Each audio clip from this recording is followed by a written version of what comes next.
கலந்தவளே, காதலிசை காதில் மொழிந்தவளே, கால் முளைத்த பூ போல் நடந்தவளே, காலை வரை மார்பில் அணைந்தவளே, உம்மடியில் சாய்ந்தால் போதும் பூமழையின் நீண்டம் வளரும். உன்னருகில் வாழ்ந்தால் போதுமே, அதுவே சுகமே, கவலை விடுமே, சிகரம் தொடுமே.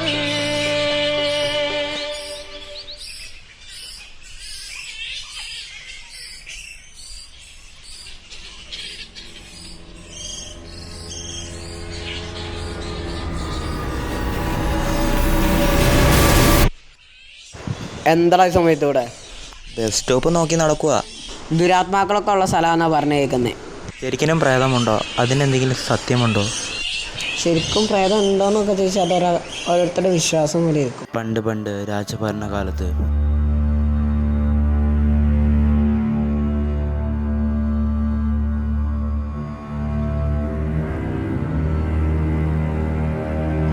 ഇവിടുത്തെ രാജാവായിരുന്ന വാമനുണ്ണി നമ്പ്യാരും തൻ്റെ കാര്യസ്ഥനായിരുന്ന കേളുവും ചേർന്ന് അവിടുത്തെ വേലക്കാരിയായിരുന്ന സെമ്പകം എന്ന സ്ത്രീയെ അതിദാരുണമായി പീഡിപ്പിച്ച് കൊലപ്പെടുത്തി.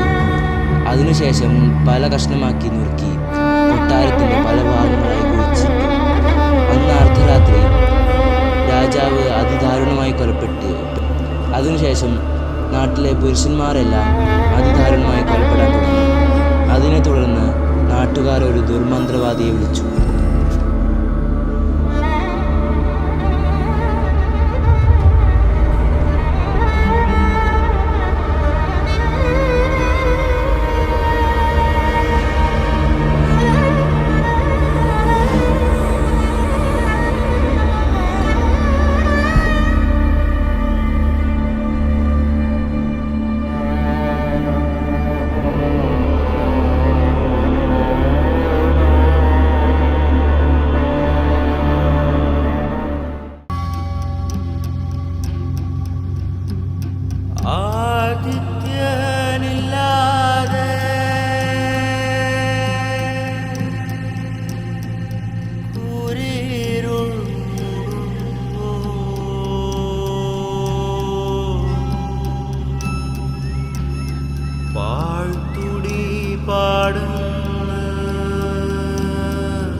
തുടികളുയരെ പിടയുമിട നെഞ്ചമിന്നു തവ മഞ്ചം സവിധമിതിലിൻ തരുണതയൊരാത്മസേവതൻ ഹവ്യം ജപലയലഹരിയിലുടലുകളുറയുമൊരിരവിതിലുണരുക തിരുമിഴി ഭൈരവ കളമെഴുതി കാമന ജടകുതറി കൈവാങ്ങുവാനന്ദത്തിൻ കന്യാപൂജ ഭൈരവ കളമെഴുതി കാമന ജടകുതറി കൈവാങ്ങുവാനന്ദത്തിൻ കന്യാപൂജ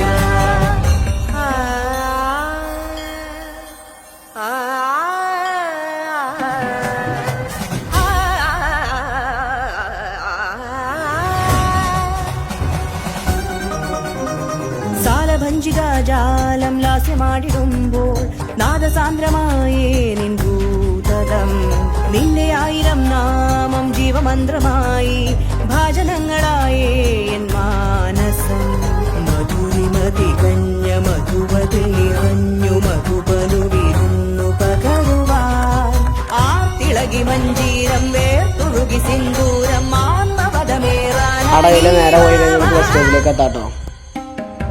ഭൈരവ കളമെഴുതി കാമന ജടകുതറി കൈവാങ്ങുവാനന്ദത്തിൻ കന്യാപൂജ ഭൈരവ കളമെഴുതി കാമന ജടകുതറി കൈവാങ്ങുവാനന്ദ